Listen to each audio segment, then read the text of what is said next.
So ayun guys, nandito tayo sa simbahan ng Bolinao. So Saint Santiago Parish Church.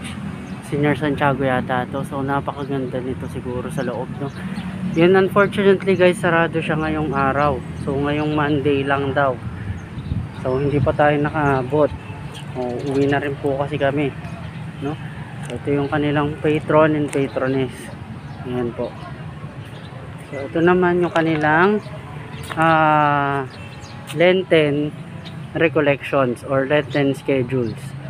Yan. So okay na tayo. So nandun na tayo sa Solemnity of St. Joseph, 6 AM Mass yung susunod sa March 19. So yan, tuloy-tuloy na po tayo sa kanilang celebrations.